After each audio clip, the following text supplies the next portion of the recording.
안녕하세요. 최스터입니다. 한국의 도로판에 대해서 몇 편의 영상에서 얘기하고 있는데요. 도로 표지판에서 언급하다 보면 꼭 빠뜨릴 수 없는 게 있죠. 바로 이 평면도식 표지판입니다. 지금 화면에 나오는 모습은 국토부에서 발행한 도로표지 관련 규정집에 나오는 내용입니다. 출구 예고 표지죠. 이런 표지판은 한국에서 너무나 흔하지 않습니까? 이거는 이제 공중에서 내려다본 모습이죠. 그러니까 평면도형입니다. 근데 운전자는 도로 평면에서 움직이잖아요. 이렇게 평면도형 안내 표지가 도움이 될 때도 있지만 그렇지 않을 때도 있어요. 그런데 무슨 이유에 있었는지 한국의 도로 관계자분들은 이걸 선호합니다. 참 희한해요. 도로 관계자분들 왜 이렇게 하는지 좀 알려주세요. 저로서는 지금 이해가 안 돼요. 2026년 현재로서는.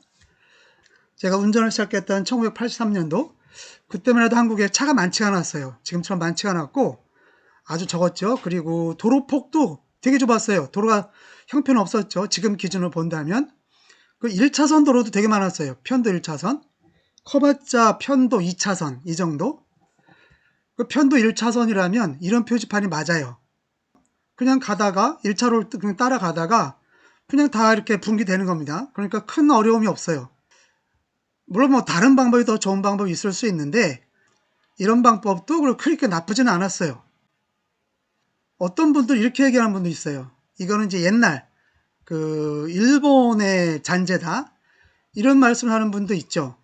맞아요. 일본에 가면 이런 게 되게 많아요. 이렇게 평면도형으로 보여주는 게 많죠. 이런 방식입니다. 이건 도쿄인데요. 이렇게 평면도형으로 그려주죠. 그런데 그 다음에 보면 차로별 안내가 꼭 따라옵니다. 물론 차로별 안내가 없는 것도 있어요. 그런 경우에는 이 평면도형 가지고도 논리적으로 다 해결이 되는 겁니다. 이 평면도형 다음에 길이 복잡해지면 꼭 차로별 안내 표지가 나타납니다. 그게 일본이죠. 근데 한국은 그런 거에 관계없이 이 평면도형을 굉장히 선호합니다. 그러다 보니까 이런 일이 벌어지죠. 여기는 단양입니다. 저는 단양에서 볼일 다 보고 남쪽으로 내려가는 길이에요. 근데 이런 표지판이 나타났어요. 이거 어떻게 된 겁니까? 어떻게 해야 돼요? 저희 부부는 차를 세워놓고 이걸 어떻게 되는 거야? 연구를 했습니다. 제가 공대를 나오고 그리고 비행기 조종을 했었잖아요. 공감 감각이 나쁘지 않거든요. 와, 근데 이걸 보고서는 야, 이걸 어떻게 되는 거야 도대체. 거기다가 방위 표시도 없어요. 뭐 이런 경우에 이런 표지판이 나타나면 대부분 그렇잖아요. 왼쪽 오른쪽 차로별 안내일 가능성이 되게 높습니다. 물론 이 표지판을 보고 추측하는 거죠. 근데 표지판을 보고 추측을 하면 됩니까? 표지판은 딱 보고 직관적으로 알 수 있어야 되지 이걸 보고 추측을 하면 안 되는 거잖아요. 그렇지 않나요, 도로 관계자분들? 그거 모르세요? 좀 더 진행하면 이렇습니다. 아니나 다를까 한 차로씩 갈라지는 거예요. 그럼 이런 방법으로밖에 할 수가 없어요? 차로별 안내를 하면 되잖아요. 여기는 프랑스 남쪽 지방이에요. 회전교차로 빠져나오고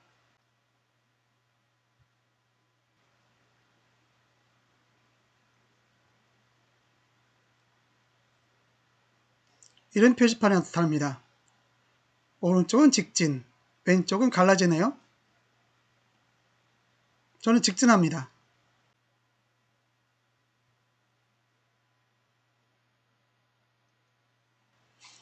어려웠나요? 전혀요. 저는 이 지역을 처음 지나가는 겁니다. 하나도 안 어려웠어요. 여기에 그렇게 해놓으면 안 되는 건가요?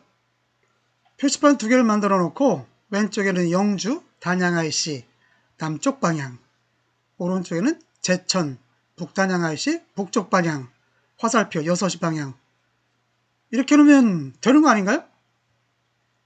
왜 이걸 못합니까? 저는 이런 걸 볼 때마다 한국의 도로관계자분들 그분들의 지능이 엄청 높은 게 아닌가 싶어요. 한 170, 180 이런 게 아닌가 싶어요. 그들만의 세계가 따로 있지 않나. 그래서 저런 표지판을 딱 걸어놔도 그분들은 그냥 척척 압니다. 130도 이거 해결하기 어려워서 차를 세웠어요. 일반인 좀 생각해 주세요. 예? 여러분보다 지능 낮은 사람들, 평범한 사람을 좀 알아서 해주세요. 물론 이런 얘기하면 또 그러죠. 뭐 지구를 52바퀴 돌았다. 뭐 한국에서 200만 킬로 운전했다. 이런 사람들이 꼭 나타납니다. 그러면서 저런 표지판 보고서 해독을 못하면 운전하지 말라. 이런 말을 꼭 해요. 여러분들은 옛날 올챙이 시절 잊으셨어요? 지금이 52바퀴, 200만 킬로 돌았지만 옛날 첫 바퀴 돌 때, 옛날 10만 킬로 탈 때 헷갈리지 않으셨어요? 여러분들이 지금 52바퀴, 200만 킬로 그런 수준에 도달했으면 어디서 사람들 헷갈린지 알 거 아닙니까? 여러분보다 못한 사람들을 도와주세요. 도로는 여러분같이 전문가들만 타는 곳이 아닙니다. 어쩌다 타는 사람 많아요. 왜 여러분들 기준입니까?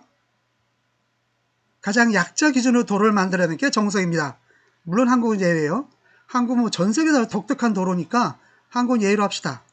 다른 나라를 다녀보세요. 약자를 기준으로 만들어놨어요. 그러니까 그런 데 가면 운전하기 너무 편해요. 예? 여기는 서기메아이시입니다. 고속도로를 들어가고 있어요.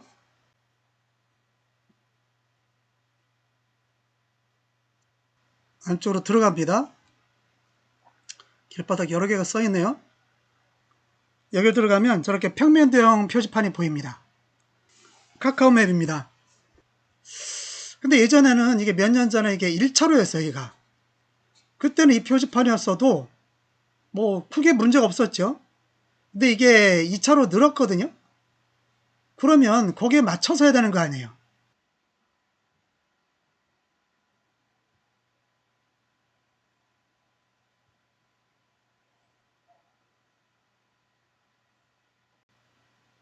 여기서 헷갈려하고 그리고 짧은 동선에 옮기기 힘들어하는 운전자 굉장히 많습니다.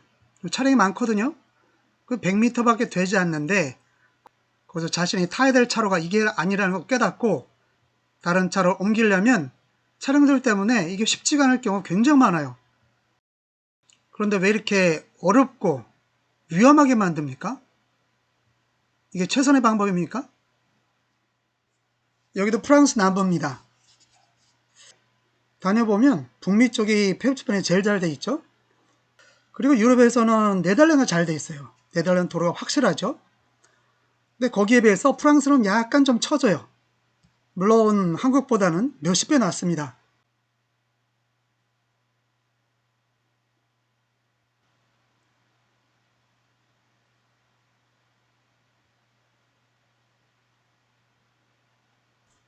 저는 마르세유 쪽으로 갑니다. 오른쪽이죠.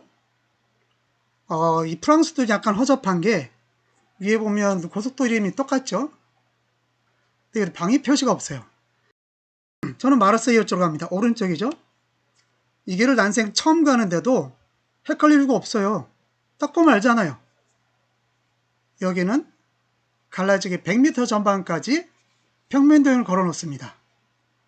운전자가 명확하게 알 수 있습니까?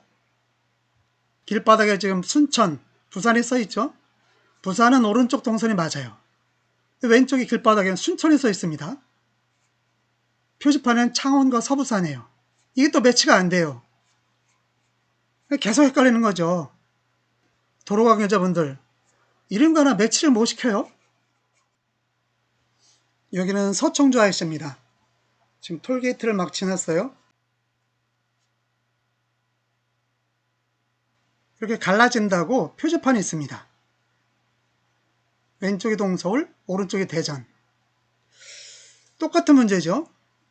어떤 차로를 타야 되는지 명확하지가 않아요. 그리고 아무것도 없습니다.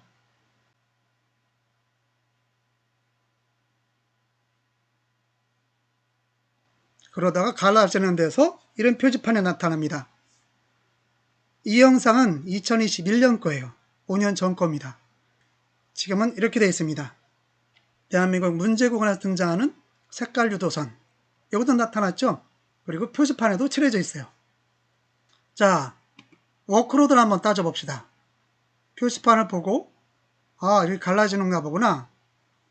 동서울 가려면 녹색이네. 그리고 내 길을 봐야 됩니다. 내 길을 보고 아, 여기가 녹색이네. 오케이, 맞았어. 내가 대전을 갑니다. 분홍색 선이에요. 아, 분홍색이구나. 그러면 길바닥을 보고 분홍색을 찾고 이동해야 됩니다. 이게 몇 단계를 거치죠? 자동차는 서 있는 게 아닙니다. 진행합니다. 서 있는 거랑 아주 쉽죠? 이것과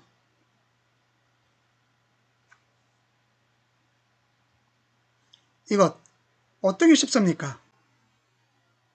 우물 안에 살아서, 한국이라는 우물 안에 살아서 현재 한국 제도가 문제가 없다, 편하다 이렇게 하는 분도 있어요. 근데 시야를 좀 크게 해보세요. 이게 편하지 않으세요? 워크로드가 없잖아요, 이거는. 도로 관계자분들은 이런 거 다 아시면서 비비 꽈놓는 거죠. 저는 그런 의구심이 많이 들어요. 여기는 안현분기점입니다. 여기 올라오면 이렇게 표지판이 보입니다. 일산, 김포가 직진이고 중간에 인천으로 빠지나 봐요. 저는 일산으로 갑니다. 그러면 이 도로를 쭉 따라가면 될 것 같죠. 그리고 중간에 보수 차로선이 생기면서 인천 110번 고속도로가 그쪽으로 가나 봐요. 이걸 보면 그런 느낌이 안 드세요? 뭐 저는 그렇게 해석이 돼요. 그런데 좀 더 진행해 봅시다. 2차로가 인천으로 빠져버리고 일산으로 가는 건 1차로입니다. 1차로 뿐이에요. 이게 갈라지는 데만 표시가 있어요. 저도 이 표지판을 보고 1차로를 바꿨어요. 기분 더럽죠. 거기다가 인천으로 빠지는 거는 2개 차로예요. 그러면 인천이 주가 되는 거고 주동선이고 일산 쪽으로 빠지는 게 부동선일 거란 말이에요. 이 표지판을 보면 그런 느낌이 전혀 안 듭니다. 도로관계자분들, 이건 어떤 의도로 이렇게 만든 겁니까? 여기는 언양교차로입니다. 울산에서 서쪽으로 가다 보면 언양이 있죠. 300m 전방에 이런 출구 예고 표지가 있어요. 아, 이렇구나. 포항 경주로 가려면 오른쪽 동선이고 언양 서울산이면 P터널에서 삥 돌아가는구나. 뭐 이거는 알면 좋은데 운전자한테 반드시 필요한 정보는 아니라고 저는 생각해요. 저뿐만이 아니라 미국 자료나 선진국 자료를 보면 다 그렇습니다. 자, 쭉 진행해 보자고요. 출구점입니다. 여기서는 포항과 경주가 빠지는 곳이에요. 그러면 여기서는 포항 경주를 빠진다만 알려주면 되지 그 나머지 정보가 필요합니까? 이 평면이동이 맞아요? 똑같은 상황에 대해서 미국 매뉴얼은 이렇게 되어 있습니다. 클로버의 평입니다. 북미 쪽 도로를 보면 출구에 꼭 번호가 있어요. 표지판 위에 있죠. 출구 번호 102ANB. 이를 따라가다 보면 출구가 2개 있을 거 아니에요. 그러니까 첫 번째가 102A, 두 번째 P턴하는 데가 102B입니다. 거기는 이렇게 간다고 지명이 2개가 있어요. 그 2마일부터 있어요. 2마일 스탠다드입니다. 2마일이면 킬로로 하면 3.2km죠. 굉장합니다. 1km 전방에도 똑같은 표지판이 있어요. 그리고 102A가 되면 여기 있죠. 102A. 남쪽이고 65번. 65번 도로 남쪽을 갈 수 있고 거기 지명이 있습니다. 그리고 빠져나가라고 1시 반 화살표가 있어요. 이거과 같이 있는 거죠. 그러니까 운전자는 여기서 오른쪽으로 빠지고 그 다음에 출구점 있죠. 여기에 102A를 확인할 수 있죠. 물론 내비도 마찬가지죠. 내비에서도 102A로 빠지라고 그래요. 그 빠져나갑니다. 엄청 쉽죠. 여기 뭐 평면이동이 있습니까? 없어요. 자, 그러면 P터널에도 봅시다. 요 지점부터 표지판이 있어요. 여기죠. 102B 4분의 1마일 더 가라. 4분의 1마일 더 가면 여기 있죠. 102B 65번 놀 화살표 1시 반 방향. 그걸 빠지면 돼요. 동작을 취하는 거죠. 그리고 그 앞에 이런 팻말도 있어요. 102B가 맞다고 여기라고. 얼마나 편합니까? 자, 좀 더 가서 남쪽 동선을 봅시다. 좀 더 진행하면 이렇게 올라오는 차량들이 있어요. 저 앞에가 남쪽 동선이죠. 남쪽행. P턴에서 내려가는 곳. 근데 표지판이 없어요. 남쪽행이라 알려주는 표지판이 없습니다. 대신에 저 옆에 가면 벽면에 이런 게 있습니다. 100m랍니다. 100m 전방에 이렇게 된대요. 이거는 여기다 둘 게 아니라 여기다 세워놨어야 되잖아요. 여기 두 개 있습니다. 50m 전방에 이렇게 됐어요. 그리고 갈라집니다. 한국도로 표지판의 수준이 이렇습니다. 쉽고 쉬운 방법이 있는데 왜 이렇게 어렵게 비입이 꽈놓을까요? 이래서 도로 쪽에 일하는 분들은 진입 테스트를 해야 돼요. 너무 높으면 안 돼요. 너무 높으면 안 돼. 일반 사람이 따라가기 힘들어. 여러분들은 그냥 뭐 어디든 다 다니지 않습니까? 뭐 표지판을 개판으로 만들어 놓고 도로를 뭐 차로수의 균형을 맞추지 않고 여러분들은 문제 없지 않습니까? 하지만 여러분 기준이 아니라 일반인 기준으로 만들어 주세요.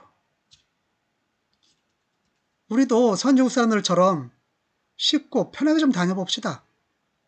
너무 어려워.